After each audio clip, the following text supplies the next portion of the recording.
dropping that knowledge on you. I could not make this shit up. With Kev Nash. Oh, Hercules. DJ Killer Kev. Boss. And Dizzle. Uh-oh. Let me tell you, boys, you can't make that shit up. The Inside. Real deals, straight up. Are you crazy? Hottest stories from the world of hip-hop. This is Ludacris. It's the big boss, Rick Ross. What up? It's your boy, Young Jeezy. This is 50 Cent. Sports. Some of those dunks were the most incredible dunks I've ever seen. And what's popping in the DYT. I couldn't make this shit up. I couldn't make this shit up if I tried. I'm sad that I lack the talent to make this shit up. Here's Kev Nash, DJ Killer Kev, and A Dizzle. You Can't Make This Up podcast, Kev Nash. DJ Killer Kev. Hey, Dizzle. We locked and loaded.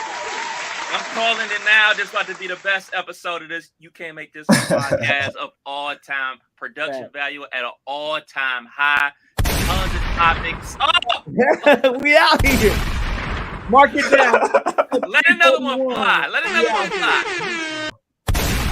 Yeah, the wife was hating. The wife was hating, talking about I was promoting violence with the gunshots. You know what I'm saying? It's just for the culture. No violence, no violence. No violence. It's just for the culture, baby. It's just for the culture. Episode 341. Okay, let's get right to the shits. Fellas, how was the week? I almost died. No, I was so sick. I had a great week leading up to regular work week, kids getting stuff done, getting some pre-reservations for the Vegas trip locked in, and just good week. Co-worker celebrating her birthday, and we were all planning on going to the bowling alley Friday. So after work, hit the bowling alley up, went with the wife. Me and the wife had some chicken. We're only ones that had that chicken. But bowled, I had bowling alley chicken. This is Caprito. This is our normal spot, so we be there all the time. So I eat there from work probably once a week. So, but we ate. I had two drinks and a beer, so nothing crazy. Got home fine, went to bed fine. My wife was a little inebriated. She had a couple more than two, but while I was bowling, she was drinking and kicking back. But woke up the next morning, my stomach was in a knot. 7 a.m. to 3 p.m. I was on the toilet every 10 minutes, every 20 minutes.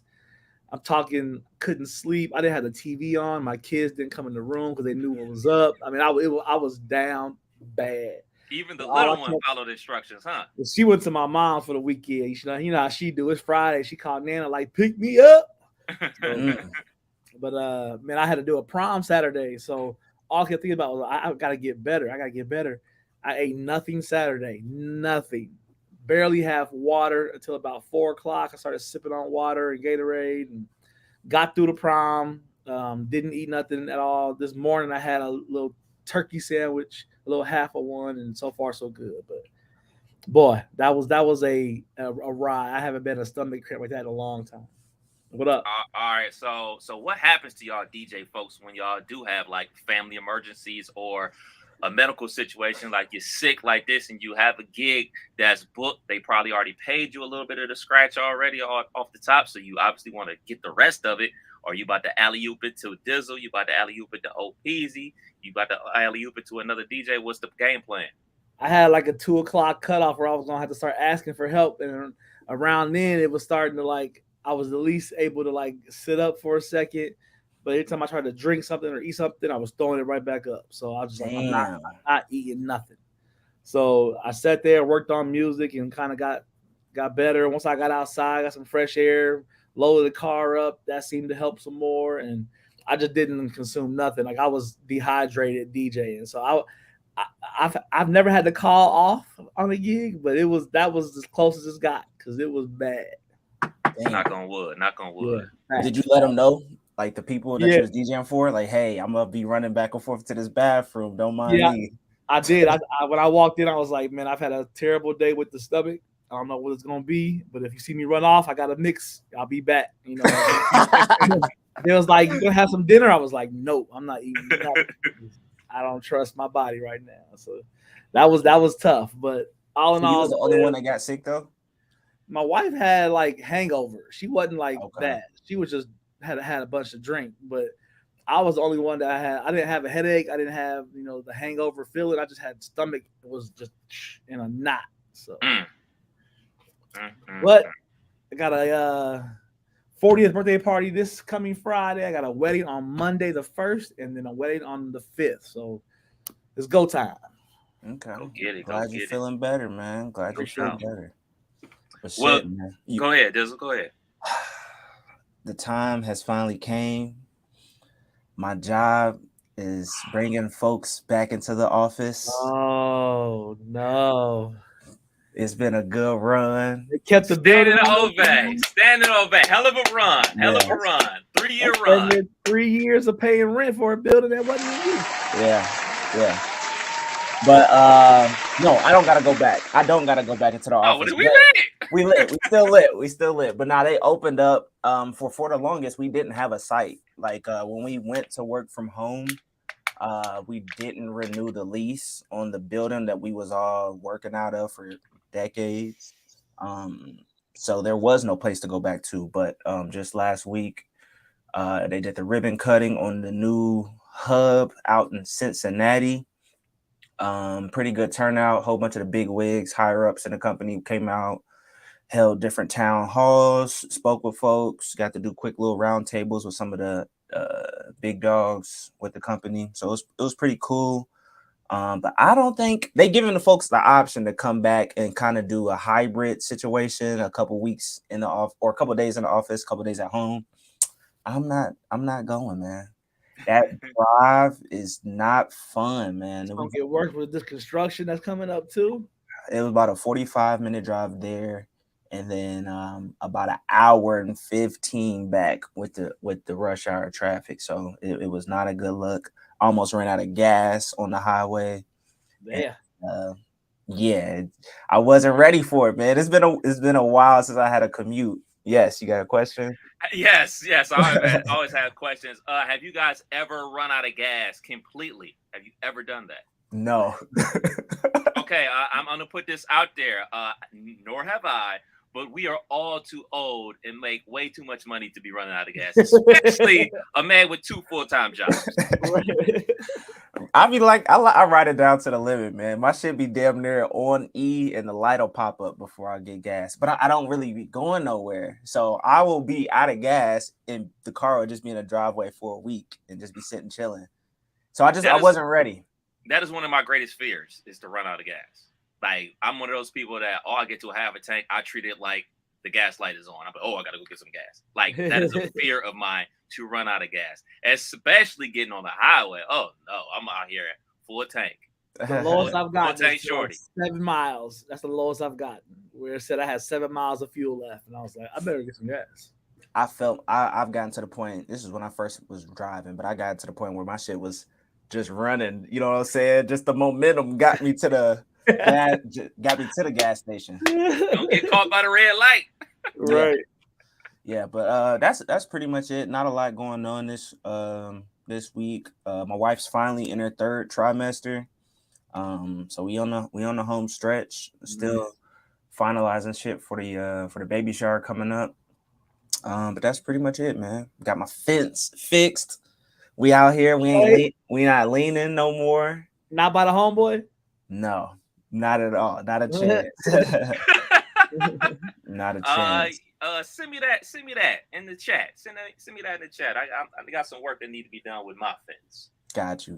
Yeah, he did a good job. Only took a few hours, and got it done, paid, and he might be fixing another part of my fence here once that side starts leaning. So we'll see. And send me the cost too.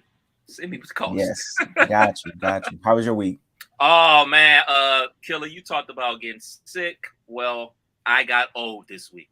I officially hit the I'm old.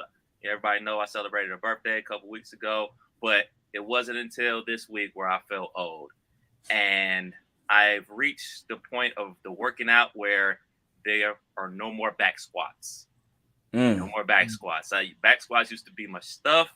I used to be able to back squat on actually a pretty significant amount of weight.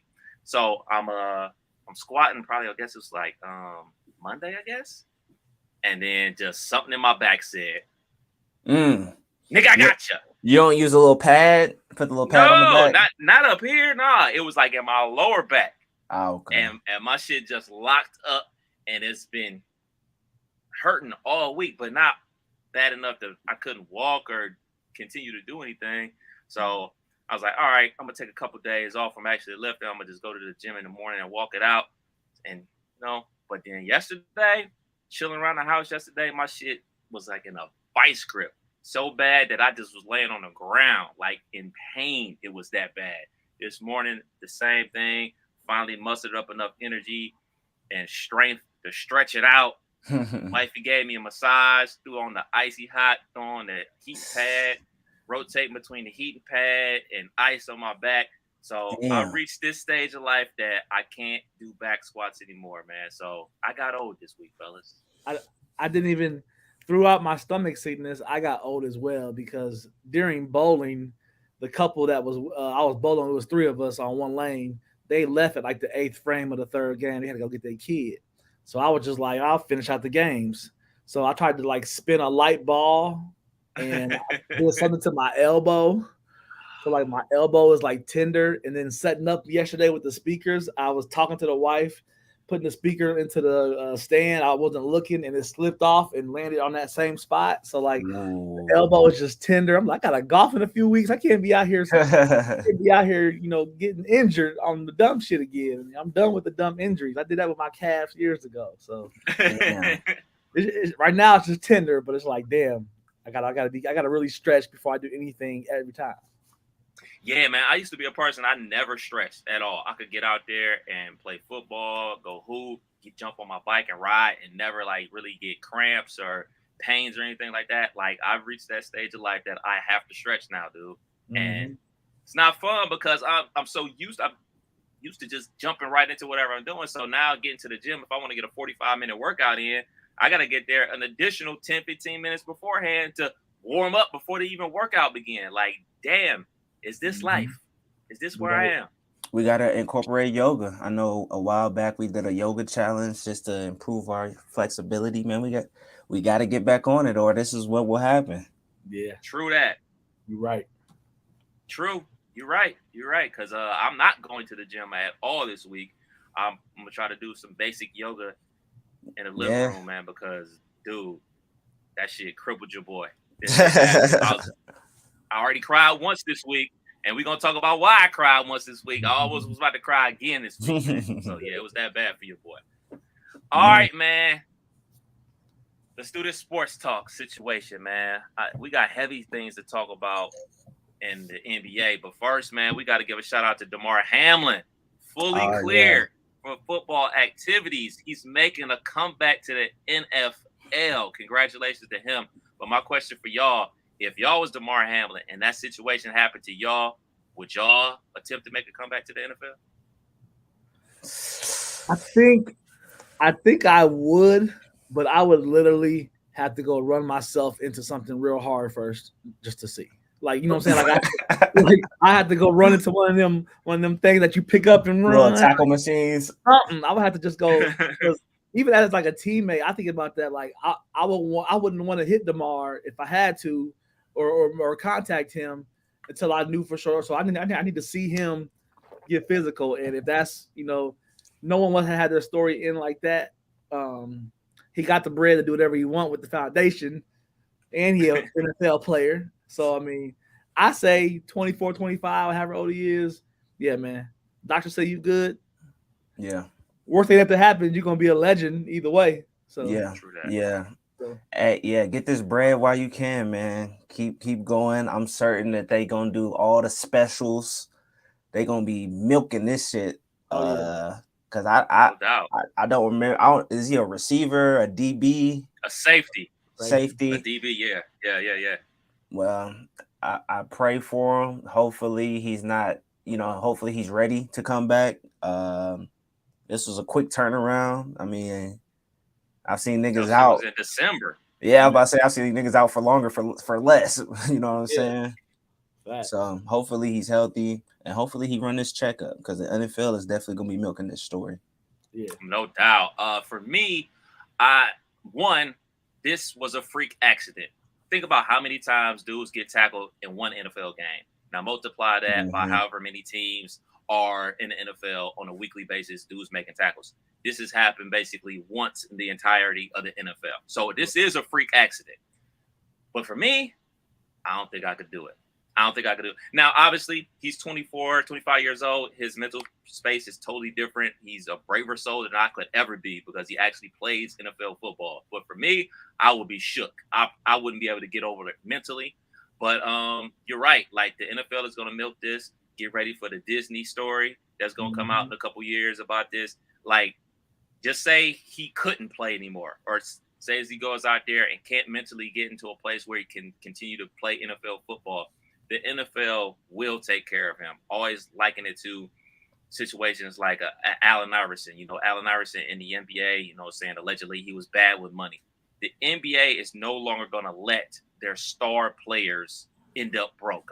Y'all remember that documentary, the 30 for 30 broke, where all these famous athletes went broke.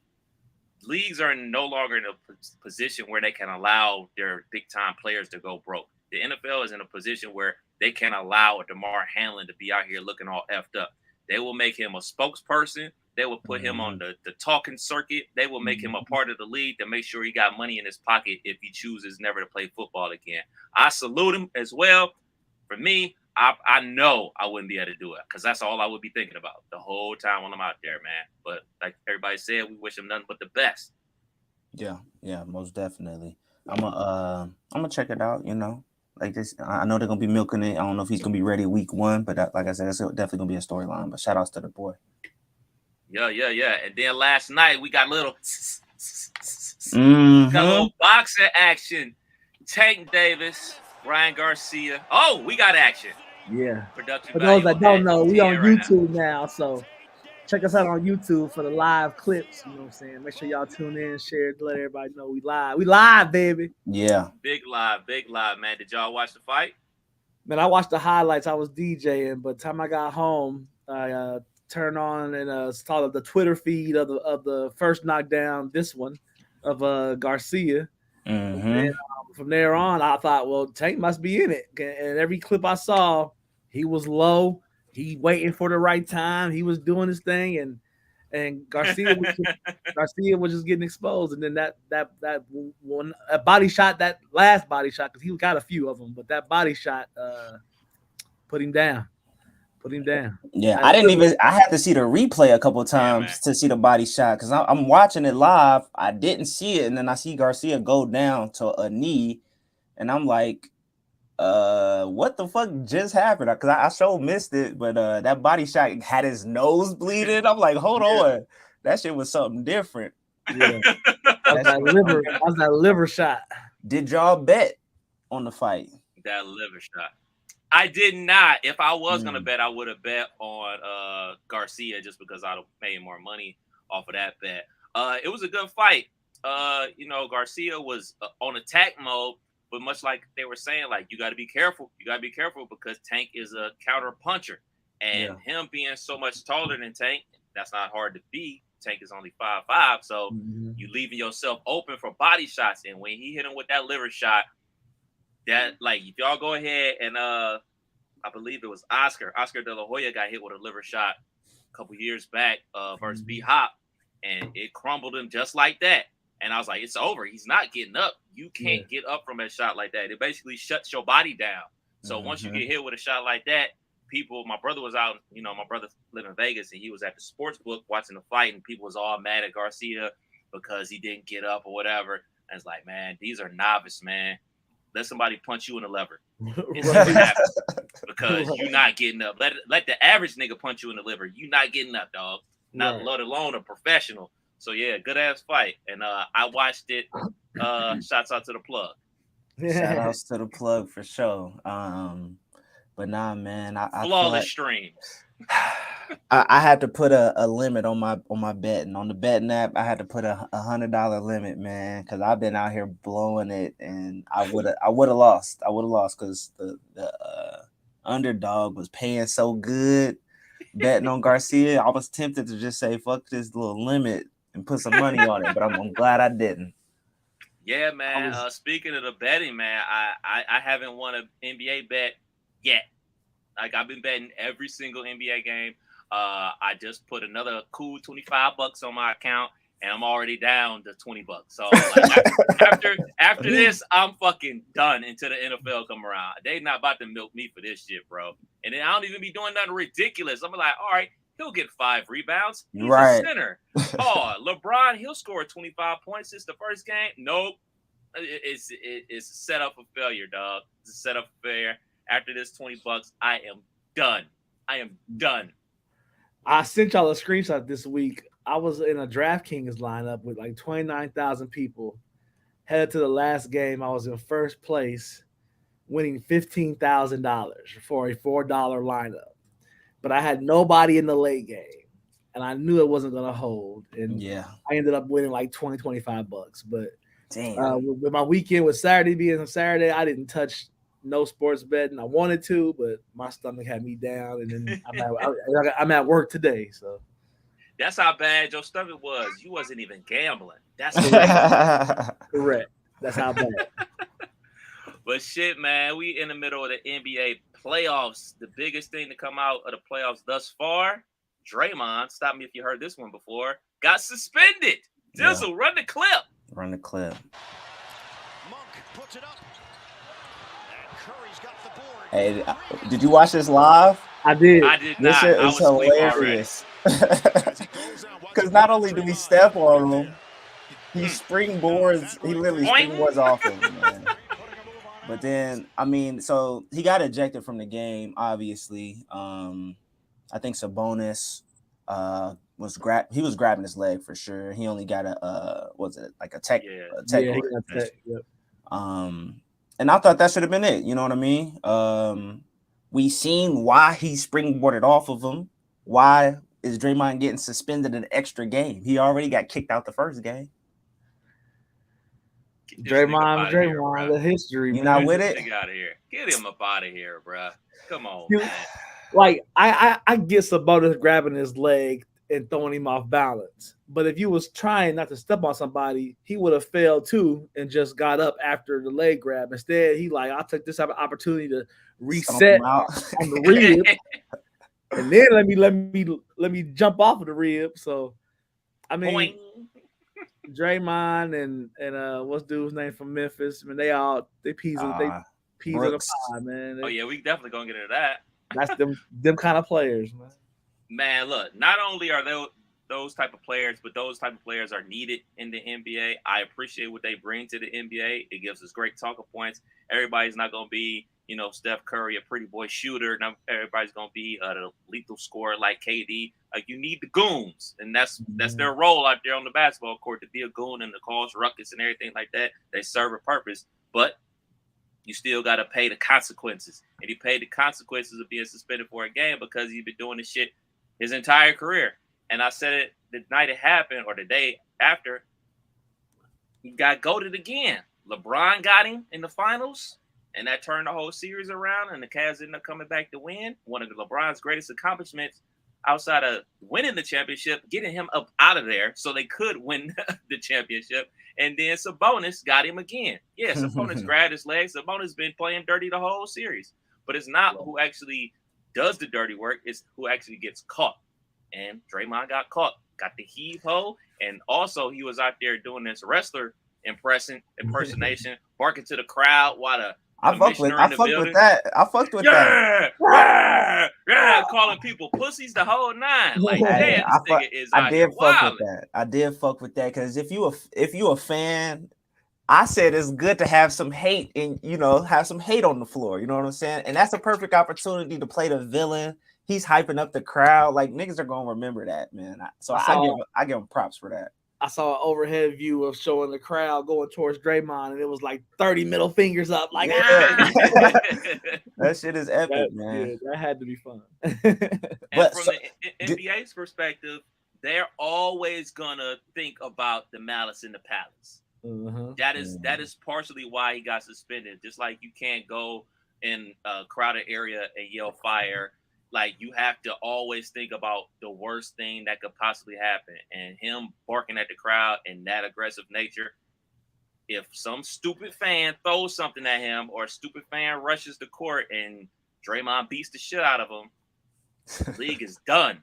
Like all the goodwill that the league has done over these years, like it'll be over. It'll be done. So they always got to keep that malice in the palace in the back of their mind. Like, man, we got to nip this shit in the bud, because if we get one of them again, we not going to get these big TV contracts with ESPN or TNT. We going to be on freaking FS1.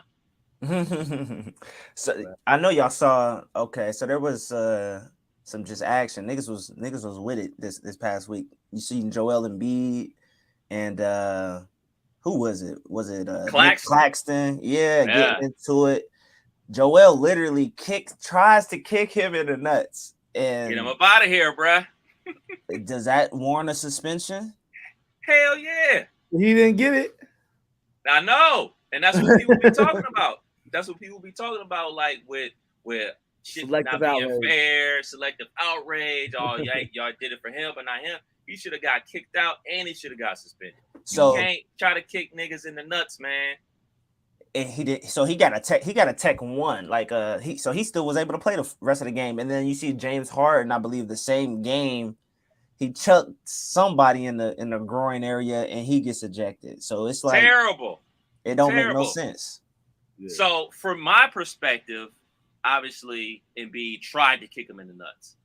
Harden, being Harden, he's swiping to try to get around and try to do a flailing flop. I don't think James Harden was intentionally trying to hit him in the gonads. I think it was just like, oops, my bad. I was just trying to do my normal move to try to draw a foul.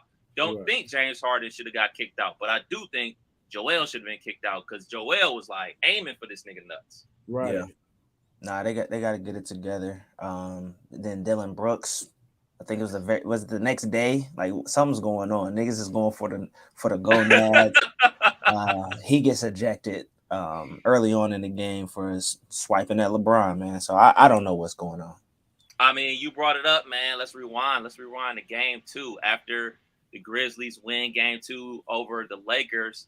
You know, Dillon Brooks in one of his wacky outfits getting interviewed, and he calls LeBron, he's old, and I don't respect nobody until they give me 40. Well, LeBron didn't give you 40 in game 3, but the Lakers damn near beat y'all asses by 40, and you got suspended for swiping for the nuts. Yeah. He's one of them ones that the more I watch him play basketball, I don't like him, but he's on my team, I probably love him. You know what I'm saying? But it's just one of those things where it's like I respect hard play than I do people that play like that. You know what I'm saying? I'd rather you Chetty Osman and not be able to hit a shot in the fourth, but talk about it. You're gonna give your all every day you out there. So I respect those players. So yeah, that's just me though. Yeah, man. This is like the Lance Stevenson. I don't know if y'all remember the duels he had against LeBron, Cavs versus Pacers. It's something like that, man. Because Brooks, he ain't bad, you know what I'm saying? He plays hard. He knocks down threes, timely threes. But he's not that guy. Let's not act like he is. And LeBron's not taking the bait, man. No. Fuck scoring 40. We getting you up out of here. We the number 7 seed. We about to upset this number 2 seed. Yeah, LeBron's way too smart for that. He's not going to fall for any of that type of shit, especially from him. Like, it'd be different if it was somebody like he actually respected or something like that. Like, I mean, you know, he got into it with Draymond. Draymond's not the same level player as LeBron, but he respects him. Got into it with Steph because, well, it's Steph. They're going to go at each other. But for Dillon Brooks, never what happened. LeBron way too smart for that. LeBron knows, like, all I got to do is come out here the first 5 minutes, score about 8 points, and then get everybody else involved because everybody thinks I'm going to try to go score 40. Like, that's LeBron's one of his best attributes. He knows, like, I'm going to just continue to play my game because you're nobody in the grand scheme of things, man. So they're up 2-1 right now over Memphis. About to go ahead and get them about the paint, man. They're done for. They're done for. And I know you're super happy, Dizzle. Job's not done. Job's not done. All right, Cole. Yeah. What about your Cavs though, bro? They looking a little weak. They can't even front with you. They looking like they getting the gentleman's suite. Yeah, man. It's a bad look. So They got the blowout victory in game 2, and then the Knicks blew them out as they should have on Friday night. I was like, that's cool. It's not a problem. You know what I'm saying? I expected us to get blown out in the first game in Madison Square Garden. Today's game, which kind of delayed us starting the pod, you know, is just kind of really a rollover of Friday night's game until the third quarter. Garland started stepping up in the third quarter, started giving them that work, finally started hitting jumpers again, attacking the rim, doing rim runs with Evan Mobley and everything. Like, shit is looking good until it wasn't. I got to say, man, Josh Hart is the MVP. Well, no, I can't say that. Jalen Brunson is the MVP of the Knicks. And this is something I talked about on the sports show with Justin. We still going to continue to let Mark Cuban and the Dallas Mavericks off the hook for this. We're just going to just say nothing, right? Because just because y'all didn't watch the Dallas Mavericks doesn't mean Jalen Brunson wasn't doing the same thing for the Mavericks last year. So he went to the Knicks, and the Mavs got nothing. Nothing. They could have did a sign and trade 2 years ago when he wanted a contract extension, got something for him. Could have did a sign and trade this year. Yeah, I know his dad is on the coaching staff. He wanted to go there. Yeah, do a sign and trade. Get something for him.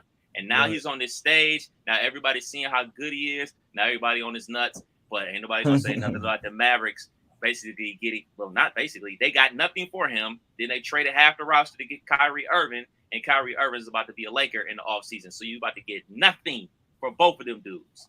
Terrible job, Mark Cuban. I know you got $1 billion. I know you own the basketball team. Terrible. Terrible. So no look for your Cavs is basically what you're saying. They're donezo. No hope. Knicks in 6. Yeah, man. It's a sad day to be a Cavs fan. It is. They had a good comeback in the third quarter. It just seems like Garland and Mitchell can't be on at the same time. That's it. And there's nobody else. Like the role players, man. Like I look at Milwaukee, Portis, Lopez, Middleton. I mean, they got players that still get buckets if the star ain't there. And with the Cavs, they got 2 guys. And when one of those 2 is off or both of them off, it don't add up. Yeah. I mean, speaking of the Bucks, they down 2-1 to the Heat. They are. Yeah. That's opening up the opportunity for Philly. This is, I feel like, Philly's last hoorah. They was able to sweep the Nets. So that Joel Embiid, I know he's been hurt with the last game or the last 2 games, maybe. I know he didn't play the last game, but he's just resting and waiting for the next opponent. I don't know when Giannis is coming back. Do y'all know when he's coming back or if he is? He's day to day. If his back is anything like mine, the nigga will not be playing tomorrow. So who knows, man? That's gonna shake shit up. Number 1 seed get knocked out in the East. Number 2 seed get knocked out in the West. Who would have thought? Who would have thunk it? Friday playoffs. Man, it's here, man. It's here. Shit. What did y'all make about Dame being at the Sixers Nets game? That was a little weird, but he off. He ain't got shit else to do. Yeah. At first, I was like, "Uh-oh, what does this mean? Does he going to Philly? He going to the Nets?" But then I saw Coach Chauncey Billups at the Clippers Suns game. I was like, "Oh, these niggas just going to the games. Yeah, these niggas just having fun going to the games." Right. I would like to see him in a Philly uniform, though. That would be nice.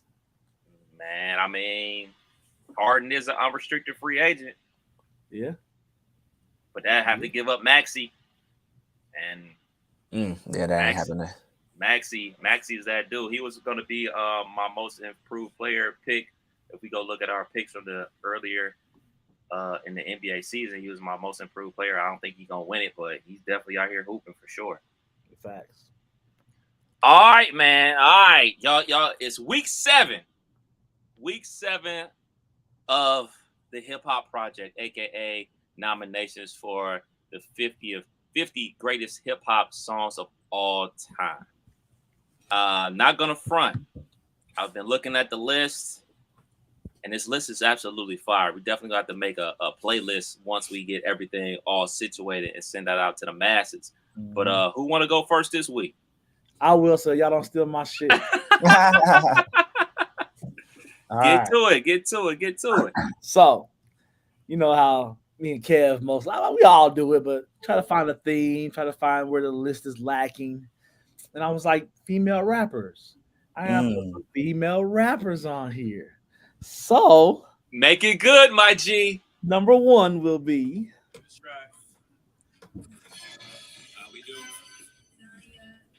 Fox Boogie. that I'll Be Foxy Brown featuring Jay. Not bad. Classic. Not bad. Number 2, you gotta put the Queen. Little Kim, Light Us Up, one of my favorites. Brooklyn. Okay. So yeah, we added some songs, and then I had to throw this in just for me. Not really a female, but she's a part of this. So what does that mean, nigga? Oh, I like it's some females on it. Okay. Got you. So my list is I'll Be Foxy Brown, Light Us Up, Little Kim, and then Nuck If You Buck, Crime Mob. Okay.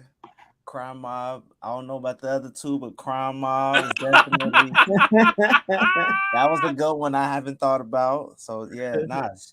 I'm not real familiar with Foxy Brown. I ain't gonna front. I can't lie to you. No Fox Boogie? Okay, Foxy got some hits. She got some hits. Some radio joints. What's up, Dizzle? Where you at? I definitely do not have a theme for this week.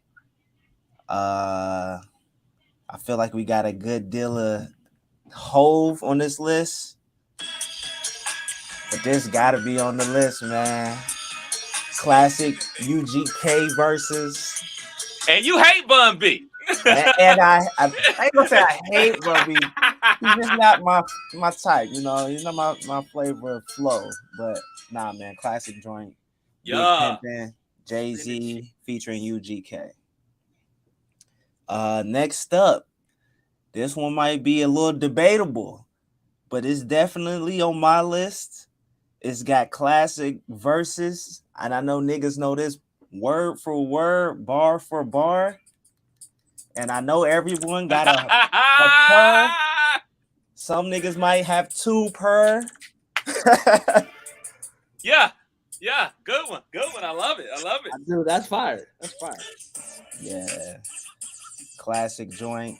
Nelly, Saint Lunatics, Air Force Ones. This song rose Air Force One stock through the roof. Next up, I'm surprised this wasn't already on the list. Yeah, quality. So I can get some fun rolling in the ride, chilling on the Classic Nate Dogg, classic Warren G. Regulate. Quick story about that. That song and Warren G's album saved Def Jam Records. And what made that so special was because obviously Def Jam Records, especially at that time, was mainly East Coast, New York-based record label. So for them to not only sign a West Coast artist being Warren G and him having a huge album basically saved their label. And it was basically a spit in the face to Death Row to Suge Knight for never signing Warren G, where his older brother, Dr. Dre, helped build Death Row. So it's a hell of a story on there, man. They definitely need to do a behind the music on that album, man, for sure. All right, man. So for me, I'm going a little different this week, but y'all gonna fox with me. What would hip hop be without competition? And with competition, ultimately it breeds diss records. And I got some heat for that ass. So the first one up, we all know it. This guy used to be in a group called Niggas with Attitudes. He left the group over money disputes. They started beefing, and he dropped this one right here. Come on. Oh, yeah. It ain't over, motherfuckers. The motherfucking saga continues. Oh, this ain't it. Damn, what's up with all this extra shit on here? But anyway, Ice Cube, no Vaseline. Okay. So That's fire because I mean, he going shots at his boys. Yeah. Number 2. On that Summer Jam screen, Jay-Z Takeover. And I know some people are going to say, if you got Jay-Z Takeover, you obviously got Nas Ether. I do not have Nas Ether.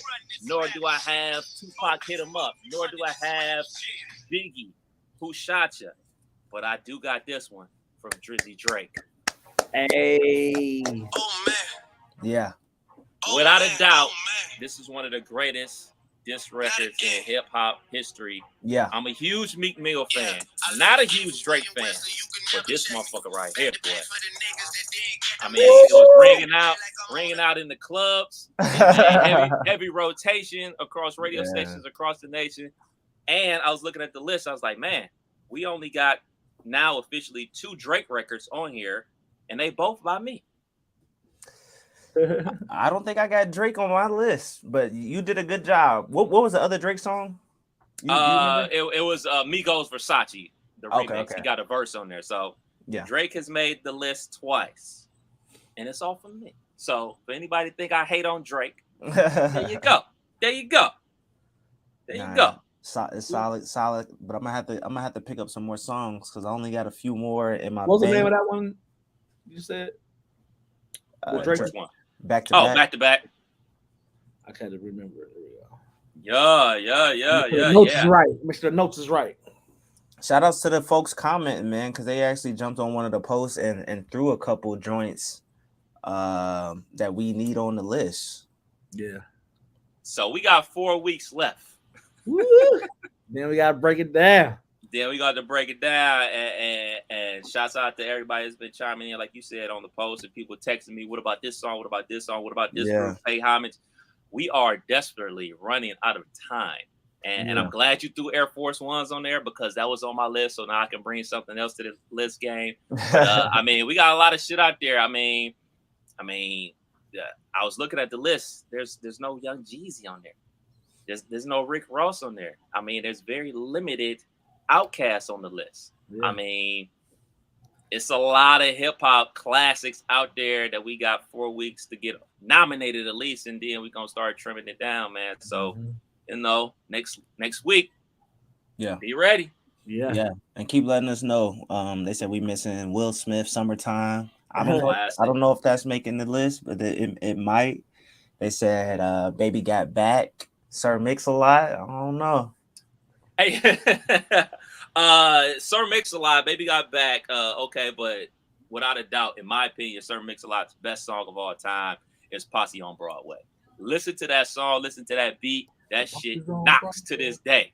I don't know if it's gonna make the list, but that shit knocks. Yeah. All right, man. Let's get. Is it? No, it's not time. It's not time. It's time for TV talk, but it's not time for that. Okay. TV talk, because this is gonna take me a while to get to that because I'm still emotional. I'm in an emotional place. Did everybody watch Power this week? Yeah. Get the JV game out the way. Tariq is driving, baby. Oh yeah, they having him driving in every scene now. The cherry red Porsche joint. Okay. I asked the wife how much one of them cost. She was like, "Your life and mine."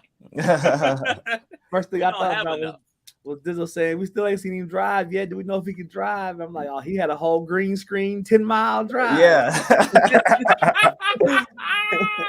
Dude, that scene was funny. Not only because he was driving, but Shawty, she spilled her whole heart to this nigga, told all about her trauma.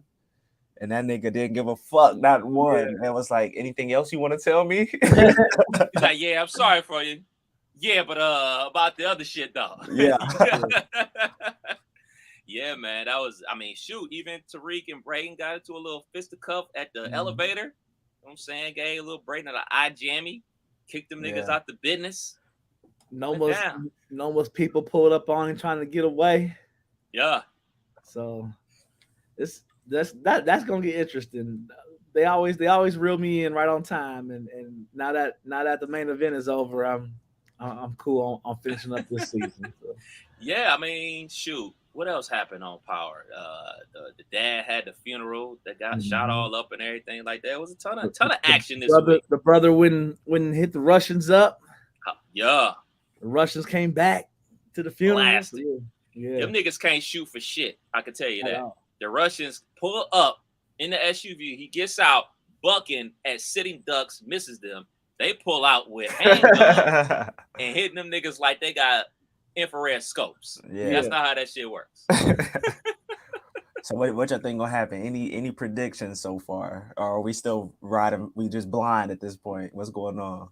Since you said it a couple weeks ago, it's screaming to me how many storylines it is. It's too, bro. Everybody got a backstory. It's like everybody's a main character. Like, you know, in the show we're about to talk about, there's really two main characters, and everybody stems off this person. But in Power, everybody got their own shit going on, and they just be all over the place. I'm gonna just say I think that ultimately Braden is gonna kill Effie. That's the only thing I got. That's the only thing I got. I didn't have that much. I just had Effie was gonna die. Did they do y'all got any predictions as to who Noma's daughter is or how that is connected? Because you know one of the characters is the plug's daughter. They saying it's Effie. That's what the social media is saying. They're saying it's Effie, and she was abandoned or some crazy shit like that. And with Power, you never fucking know. You just never know, man. Got grandma came back for an episode. Now she gone. It's show, man. It's always something going on, dude. Did we see dude from the wood? He popped up on here. Yes. Yeah. Trying to get at Mary. There was a whole bunch of random shit going on. the not the professor. What do you call that? The adjunct professor. The student aid dude banging the sister. Yeah. He up in her room. Off minute 2. He dissing her pops in his house. Like, nigga, what is you doing, dog? And you know what type of family she come from? She could just be like, "Hey, bro, come kill this nigga," and he would do it. What a dummy, man! What a dummy. But that was the JV talk. It's time for the varsity conversation. Last episode of Snowfall, man. Series finale. I'm so happy that they didn't make us wait an extra week like some shows be doing for the last show. And they gave us an hour and a half. Yeah. A lot of commercials. Saw that that Tupac Dear Mama. If you don't know that's coming on, I don't know what to tell you. Right. But lots of commercials, but it was worth it. It was worth everything. It was worth staying up a little bit later. It was a hell of a finale. So I want to do something a little different than we normally do when we talk about Snowfall. I got a lot of notes. And I'm going to just throw these out to y'all. We can react. So the episode starts off with Franklin going to a bar to call Veronique to let her know what went wrong. And what went wrong? Franklin's mama shot and killed Teddy. He's having a panic attack. He's having a meltdown. He goes to the bar. He's just sitting there in a daze. The bartender offers him a free drink, says it's on the house. And that first drink, Franklin sips it. First thing through my head is like, wait, this nigga don't drink. Then he looked at the camera. And he was just staring off. Yeah, man. Yeah. So then he gets. Go ahead, bro. No, I'm about to say that was a thought that Franklin is not a drinker. So where are we going with this? That was what I was wondering. Like for that to be 5 minutes in. Yeah. Then he gets a page from the CIA dude, tells him to bring Ruben, the KGB dude, to him ASAP, or he going to jail. And he got up with the quickness, dropped that nigga off real quick. And look, as soon as he dropped him off, it didn't take no time. 5 big white niggas done pulled the KGB dude.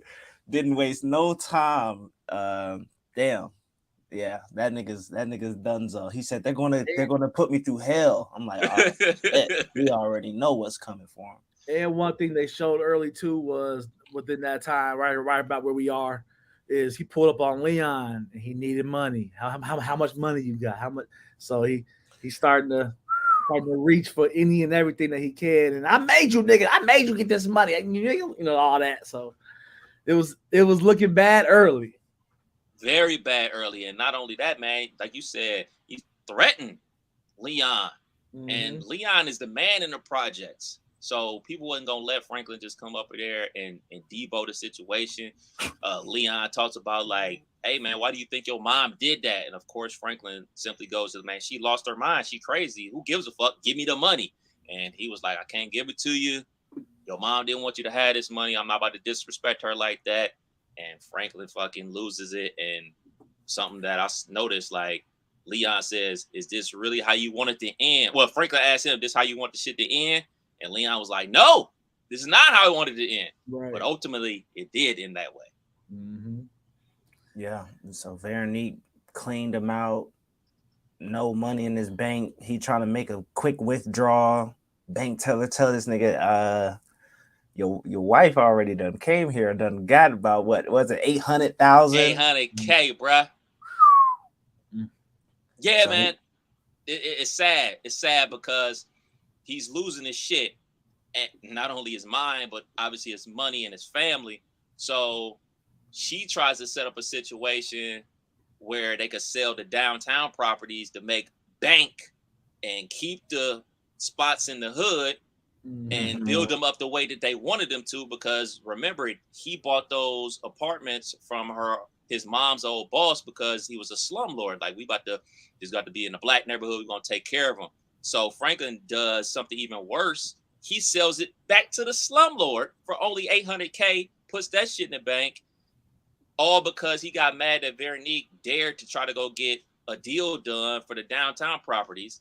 Mm-hmm. He sells that shit and then fucking chokes her out. Well, not chokes her out, but definitely chokes her a little bit. Just a little bit. A little choke. Nah, yeah, I think that was the last straw for Veronique. Like, she's been with this nigga through, Franklin slicing Teddy's dad's throat, Veronique's mama was trying to pull her out of that situation at that point, and Veronique stood by her. But yeah, he put his hands on her, and I think she checked out from that point on. Wasn't nothing else this nigga could say. Like, she saw it in that nigga eyes. He was gone. He was gone. He was losing it. So Veronique, her storyline basically is wrapped up. So I guess she was down for this nigga. It was just she was. So she was never playing. At least for me, I never thought she was playing the snake role, but she wasn't until she had to. Yeah, and he was pulling up on his mama. He pulled up on her. Once he pulled up on her and she didn't say shit to him. Pulled up on her again, and he was already drinking all day. So this nigga drinking whiskey, bruh. Yeah, straight out the bottle, straight all day, just driving around with a bottle. That last situation when he went to go see his mom's, like, that was heartbreaking, man. Like you said, she wasn't speaking to him at all, and then he was like, "You ruined my life. I wish Teddy would have blew your fucking head off." He gave one of them classic Franklin Saints rants, and he was on several. So, a couple questions, because for one, the mom could have let him get the money. That's number one. The mom could have let him get the money. Was it in her position to stop this nigga from getting the money that he's sacrificed all this shit for? That didn't make no sense to me. That's not her decision to make. Number two, Leon couldn't give him a little money. He asked for what, $3 million? He asked for $3 million, right? Mm-hmm. He couldn't give him 500. 500,000. He couldn't give him $1 million. Like, he couldn't give him nothing. Franklin turned into a fiend. Yeah. For the money. Like, look at everything he was doing. Look at how he was acting. He was acting just like a crackhead, but his crack was money. Mm-hmm. And he was wilding, man. He was wilding. And he didn't ask for like, hey, let me get another 500,000. He was like, how much you got? $3 million. Yeah. Cool. Give me the $3 million and the money that I already asked you for. I'm gonna take that. I'm gonna do X, Y, and Z, and then in a couple years, I'm gonna buy you out. In a couple years, nigga, we take sell all drugs. My bread for a couple years. Huh? We sell drugs, nigga. I could be dead in 2 days. Like, like, even at that point, just say for instance, at least this is what I thought.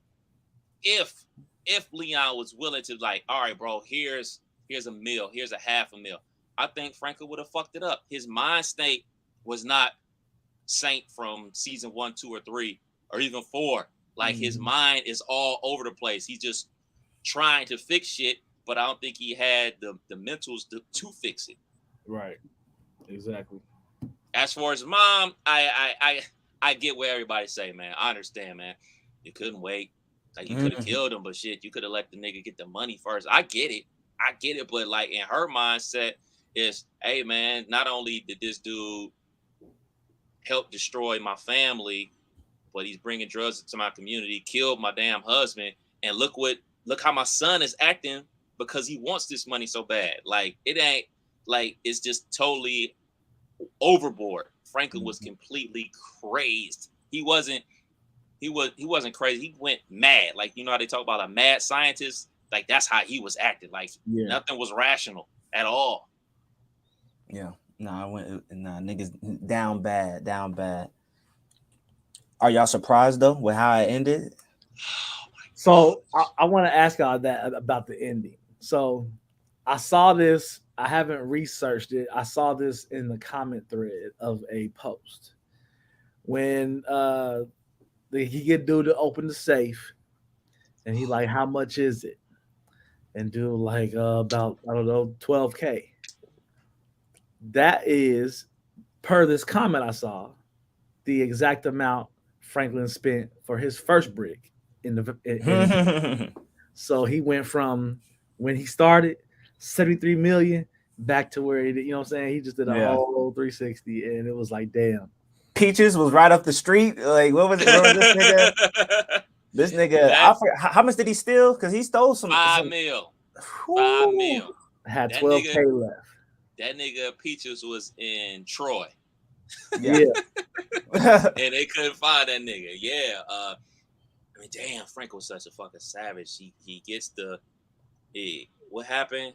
So he links up with old boy, Top Notch, and Top Notch quits on him basically. Like, man, I'm done looking for Veronique, whatever. But I got some info for you.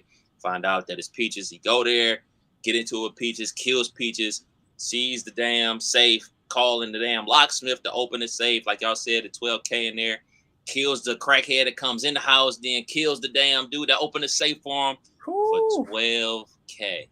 So this dude at one time had $78 million. 12K. 12K, bro. Are y'all surprised? That, let me play the clip because they had him looking ass out, bro. They, full circle moment. Yeah.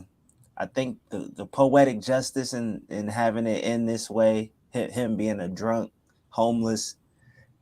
First episode of the whole series, you see his father walking the streets. You know what I'm saying? So he literally turned into his father last episode. Folks are mad though. Folks are saying they rather have seen him in a shootout, get shot, or wind up in prison. What's y'all thoughts? Go ahead, Killer. That's the most, I would say, requested ending. But I like how they did it. I like how because if you really watch this show, season by season, you saw the empire he had built, and then you see it all crumble. And what better way to establish some of these, elders in the hood that be walking around like this, and you don't know their story. You don't know what they've been through. Motherfucker could have had 70 million at one point, and now he alcoholic, homeless. So I just like how they told that side, because there's a lot of people out there that have, went to Vegas and didn't make it out, you know what I'm saying? Or went here and didn't make it out. So for it to be how the show ended, I'd rather it be that than a whole bunch of just random deaths, and at least to leave a chance for something in the future. I love the ending, man, because it's real. It's real. It was hard to watch because once he took that drink, and then probably maybe like two or three scenes after that, I was like, oh, this is where this shit is going. And like, this is the reality of the drug game. You either end up dead in prison or fucked up like Franklin. And it's been dudes in the neighborhoods like that, like Killer said, like, we don't know their story. And what we do from like, oh man, maybe our older brothers or uncles, like, oh yeah, man, when I was little, he was a man. He had like Cadillacs, he had this, he had that. And then as a young dude, all you can say, bullshit. No, he didn't. How a motherfucker looking like that ever have anything in life? Right. But they pissed it away because of poor decisions, of ego. And I mean, he gave up everything he had. He fucked it off because of his ego, man.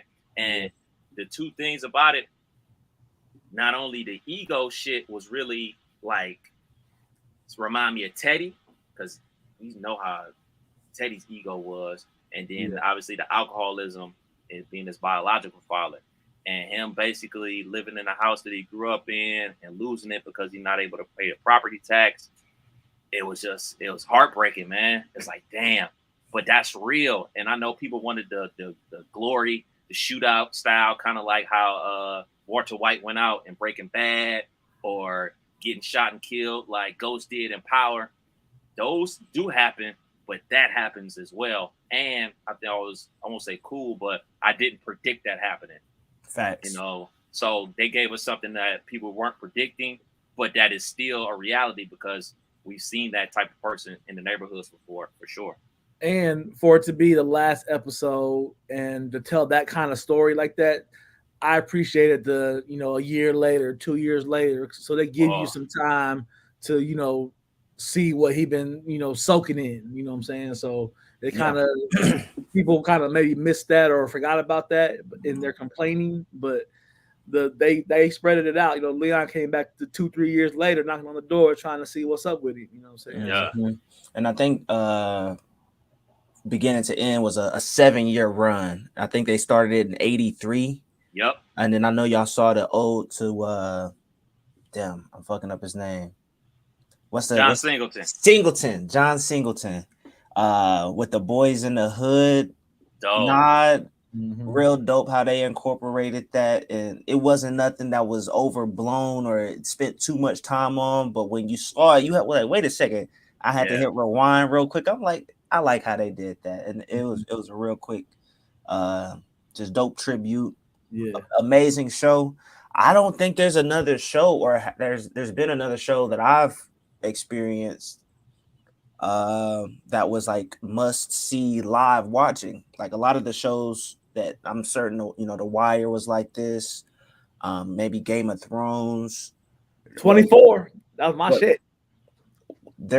I haven't witnessed a lot of shows. A lot of this top, when niggas put Breaking Bad, I've binge watched all of these shows. You know what I'm saying? So this was the first one I was actually, week to week since season 1. Yeah. And then having it be, this good, this epic of an ending. This is definitely in my top 5. Top probably 2 or 3, honestly. I'm with you. But before we do that, Dizzle, what did you think about the ending? I loved it. I just love how it shot. I love all the different callbacks. I love that it wasn't predictable. I think we on the last week's episode when we were trying to figure out what's going on, then none of us think of this. Like we still thinking Leon was gonna die. We thinking something was gonna happen to this person. Like we couldn't have called it. And I think that they wrapped it up. They wrapped it up so well. I think Leon mentioned Wanda was trying to get into the music industry. So I think that's gonna be, foretold in if they do a reboot or some type of spinoff for Wanda. I think that's where it's gonna pick up. But nah, hopefully they don't try to bring back Franklin and doing some weird shit with his storyline. Hopefully they just dead that story. And if they're gonna do another show, let it be its own thing. Yeah, I agree 100%. Also, we got to see what was up with Aunt Louie. She was on a run still.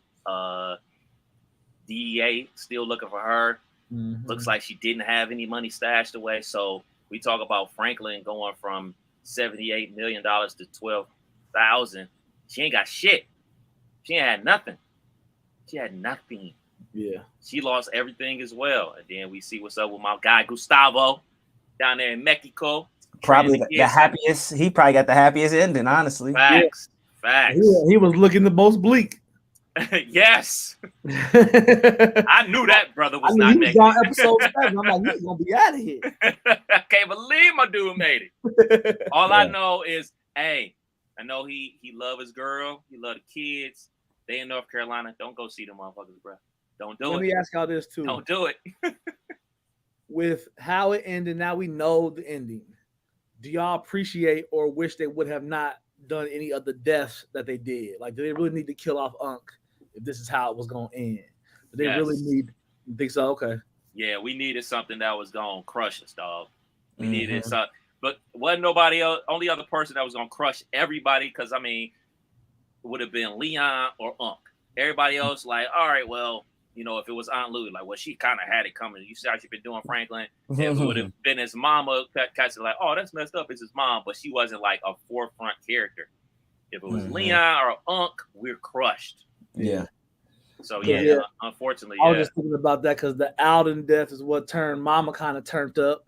Yeah. And then seeing the other death that at the end with Unc, that just kind of made everything else kind of just crumble. Because he was kind of at the end of it all, he was really kind of like the backbone of it all, really keeping things in from a maturity perspective. He was trying to, you know, at least make it make sense. So don't fuck with the Mexicans. So let's talk about it. Like, is this in y'all top 10? Is this in y'all top 5? Is this better than The Wire? What's up? For me, it's top 3. If we talking about what, just like drug shows, is that the category that we're doing? Dramas. We just do this. I would say top 5. Then top 5. It's definitely in there though. It's definitely top 5. Definitely top 5. Not better than The Wire for me, but see, I watched The Wire during the pandemic, so all this shit is still fresh. So I'm 3 years removed from The Wire, and now it is. So I think this Snowfall, The Wire, Breaking Bad, I got to put 24 in there because that was my shit, and then something else that I probably didn't watch, like Game of Thrones. You know, I know the quality of those shows. I just didn't personally watch them, but definitely top 5. Definitely solid. So for me, it's always been Breaking Bad, Wire, Breaking Bad, Wire, Breaking Bad, Wire. Like, these are must-watch TV. This is Ozark. Ozark is up there. Ozark is up there for sure. But I don't want to sound like prisoner of the moment. I don't want to sound like, oh man, because this shit is so fresh and this has just had a major impact on me. But damn, this show, man, this show might be 2. It might have taken that number 2 spot from The Wire, man. It might have. I've rewatched The Wire multiple times. I'm gonna start the rewatch on Snowfall very soon. And this is to Dizzle's point that he's always made, like not watching things, like binge watching things, kind of like letting shit breathe or whatever. This is something you couldn't binge watch. You only could watch it week to week. So I think that week to week watching, season to season watching, waiting, built the anticipation, made the show even better because, you know, when Ozark dropped, drop on Friday, me and Killer ready to talk. Me and Killer ready to talk about it on Sunday. So we don't get a chance to actually grieve the main characters that we lose, live with it. It's just kind of like on to the next episode. So that, I think that helps it go ahead of a lot of other shows because the first 2 or 3 seasons of Breaking Bad, I binged, and then I watched the last 2 live. The first 2 seasons of The Wire, binge watched them. The rest I watched live. But it's like what you said, Dizzle, like that week-to-week watching, and then that social media interaction with everybody watching in real time just brings an extra element to it for sure for me. Yeah, I'm going to have to give it some time before I rewatch it because I definitely want to revisit the Tiger. So what was it? 5 seasons? It was 6 total. So I think it was the previous season that was a little went left. I want to revisit that. I know watching it in real time, it was a huge question mark, but binge watching it, you definitely get a different experience. I'm trying to see how, what place does that season kind of fall into in the totality of the whole show. If you're watching it from beginning to end. I'm calling it now. That one's probably going to be last because that Tiger episode. I know, like I started with my dude. It's like, man, well, every show has a bad season or a very bad episode. Like Breaking Bad had that episode with the fly. Walter the fly. I remember that. It's like a big metaphor. And he was like, well, what's the metaphor of the Tiger episode? I was like, I still don't know. Yeah. Like, I just don't know. And it was a lot of lawing and a lot of stuff delayed in that last season until we really got to the action with Kane and everything like that. But this last season, fucking home run. The first 2 seasons, home runs. They have a ton of home run seasons, man. And something I definitely want to ask you, Dizzle, is did you have the ending ruined for you because you don't watch it live? You watch it like the very next day. No, I actually had to log in on the homie's account so I can watch it that night. So I did not want any spoilers. I was up late watching it. And you know what fucked me up? He doesn't, when I logged in, there's no way to rewind it. So I jumped on the account and it was already playing. And I started watching it at like 11 p.m. So I'm thinking, oh, this should be the beginning. So no, I watched like the last 30 minutes and then turned around and watched it from the beginning, first hour and 30 minutes. So you saw all the shit fall apart. I saw the shit like starting from when he killed the nigga after he opened the safe. I started watching from the safe scene and then had to watch it from the beginning of the episode. That's worse than the internet ruining it for you. It was kind of fucked up, but I couldn't turn away. I'm like, I'm already into it. Whatever happens, I'm gonna just rewatch it all. Right. Killer, you watched it live? No, I watched it at like 4 a.m. When it's late like that. No, I take that back. I still haven't watched it live because I waited until about 30 or 40 minutes so I could fast forward the commercials and be towards the end and not have to wait. So I timed it to where the last commercial I was live. So that's what's up. All right, last thing on Snowfall. What is Franklin Saint's legacy? Don't sell drugs. Man, the rise and fall of life in the 80s.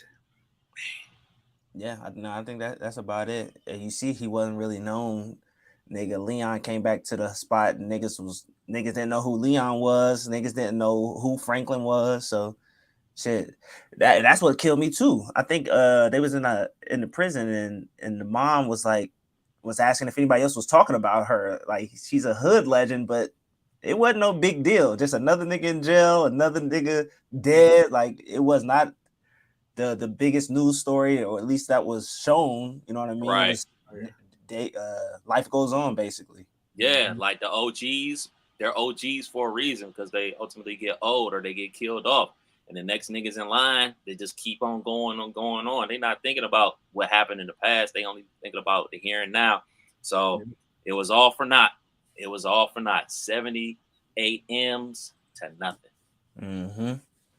Franklin Saint, Snowfall, classic show. All right, man. Quick hitters, very quick hitters. Know people got stuff to do today, man. Quick hitter number 1, Jamie Foxx is awake and alert. You know, he suffered a stroke a couple weeks back, man, but he's awake and alert, man. So shouts out to Jamie Foxx. Yeah.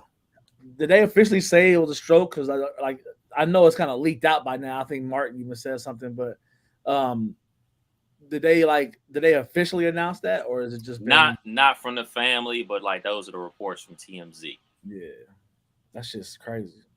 Very, very. Martin Lawrence now has a star on the Hollywood Walk of Fame. What is your favorite Martin movie? I'm gonna have to go with Life. That's a good one. That's a real good one. For me, it's got to be Blue Streak. Blue Streak. Really? Yeah. I think my mama had the movie growing up, so I've seen it a billion times. That was my shit. I'm going to also go with Life. I mean, he was great in there. I was in there with Eddie Murphy, Bernie Mac, all the other great comedians. But Martin got a lot of classes underneath his belt. One I'm sure y'all probably not even hip to. Talking Dirty After Dark is a early 90s classic. That was before Def Jam. That was like he made that in between House Party 1 and 2. Like, that's how old that movie is. He was in House Party. So Martin got a lot of classics, man. Shouts out to the OG Martin Lawrence. Afro Man running for president. Blaze up. Because I was high. I want to ask y'all, is there a celebrity y'all would vote for? Oh man. Like you hear that they've run in and you I vote for The Rock. I vote for The Rock on some light. I was about to say because he light skinned. That's funny. Not bad. I guess I'll vote for The Rock. I mean, celebrities going into politics ain't nothing new. Ronald Reagan, former president, he was an actor before he got into politics. I mean, Jesse the Body Ventura, classic wrestler before he got into politics. It ain't nothing new. The full trailer for White Men Can't Jump dropped. Did y'all see it, and does it change your opinions of what y'all think the movie's gonna be? Have not seen it. Yeah, I seen it, and it's it just gives the feels of House Party. Like it may have some funny parts. It's not gonna do the classic any type of justice. They probably could have kept it, but I'ma still watch it. Same, exactly the same. After 25 years in business, Netflix is officially shutting down their DVD business. Did you ever rent a DVD from Netflix? Yes and no. Thief! This nigga a thief! Let me tell you what, I know. So I had this job one time at the post office, right? And this is back when Blockbuster and Netflix had the DVD thing going. And they would have, I'm talking hundreds, thousands coming into the post office. Well, sometimes packaging would get ripped, DVDs fall out. Next thing you know, I got, law-abiding citizen on DVD, and it's just, stuff like that. So never actually like rented them, but definitely watched a few and dealt with a lot at the post office. So. Yeah. I've never done it. I was a Blockbuster, and then from Blockbuster, what's it called? Redbox. One of those. Yeah. Man, Redbox had a hell of a run, but that run lasted 2 summers? Man. Along it all. They was everywhere for like a summer, then it just went view. Yeah, outside of Kroger, outside of Walgreens, used to go pick up a DVD for $1. And then when you turn it back in, you turn in some random shit. Put a blank CD in there. Put a Kirk Franklin CD in there. Right. Man, y'all wildin', man. Really don't mean to end on a somber note, so I'll save something else. But there was a lot of shootings this week, so I want to send thoughts and prayers out to Peyton Washington. She was a cheerleader. Well, she is a cheerleader in Texas who was shot after practice for getting into the wrong car. Kaylin Gills was shot to death for turning into a wrong driveway in New York State. Ralph Yarlard was shot in the head when he went to go pick up his brothers from babysitting in Kansas City. And a little girl and her parents were shot in North Carolina because a ball rolled into their neighbor's yard. The gun violence has to stop. Facts. And on that note, You Can't Make This Up podcast. Kev Nash. DJ Killer Kev. Hey, Dizzle. We out till next week. Peace.